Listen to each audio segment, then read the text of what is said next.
আজকে আমরা রুই মাছের মাথা দিয়ে বেগুন দিয়ে তরকারি দিয়ে মাছের মাথাগুলো ভালো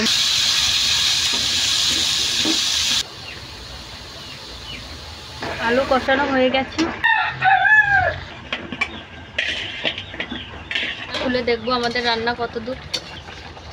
বেগুন আলু দিয়ে মাছের মাথা রান্না।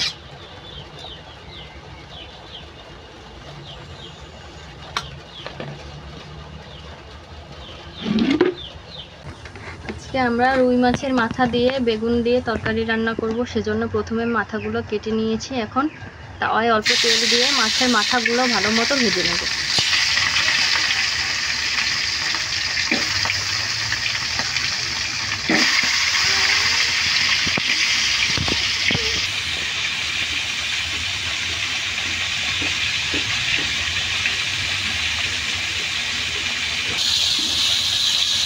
এক পাশ ভাজা হয়ে গেছে, এখন উল্টে নেব। মাছ ভাজা হয়ে গেছে, এখন আমরা কড়াইটাও নামিয়ে নেব। মাছ ভেজে নামিয়ে নিয়েছি। এখন আমরা কড়াইয়ের ভিতরে মশলা দিয়েছি, মশলাটা ভালো মতো কষিয়ে নেব। মশলায় দিয়েছি তেল, শুকনো মরিচের গুঁড়া, হলুদের গুঁড়া, লবণ, বাটা মশলায় দিয়েছি পেঁয়াজ, রসুন, জিরা বাটা। অল্প পানি দিয়ে সব মশলা ভালো মতো কষিয়ে নেব।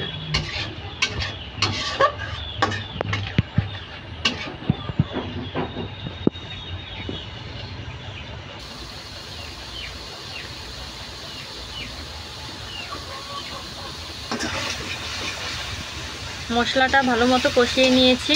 এখন কেটে ধুয়ে রাখা আলু দিয়ে দেব।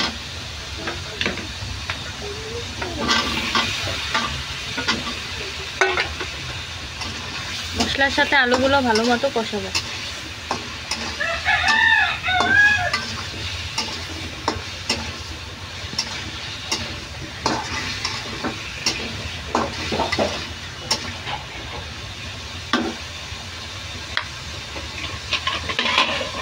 ঢাকনা দিয়ে কিছুক্ষণ কষিয়ে নেব।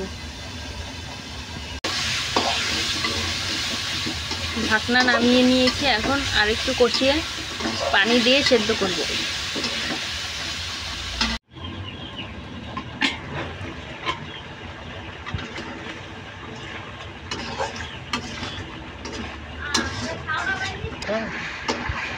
আলু কষানো হয়ে গেছে, এখন অল্প একটু ঝোলের পানি দেব।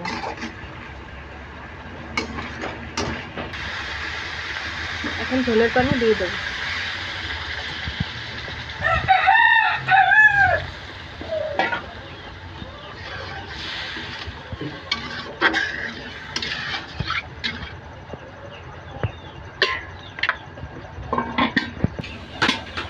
পানি বলক এসেছে, এখন কেটে ধুয়ে রাখা বেগুন দিয়ে দেব।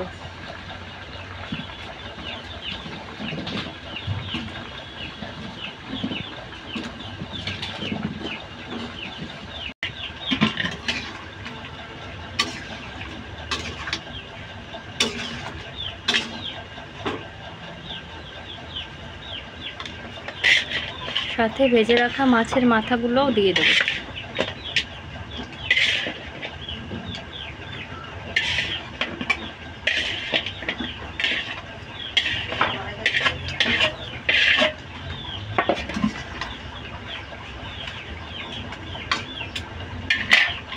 এখন ঢাকনা দিয়ে কম আঁচে রান্না করব।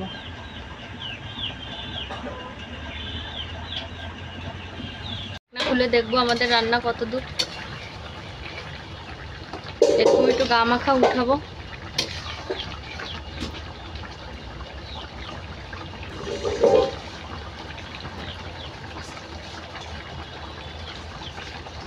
বেগুন আলু দিয়ে মাছের মাথা রান্না করা হয়ে গেছে, এখন নামিয়ে নেব।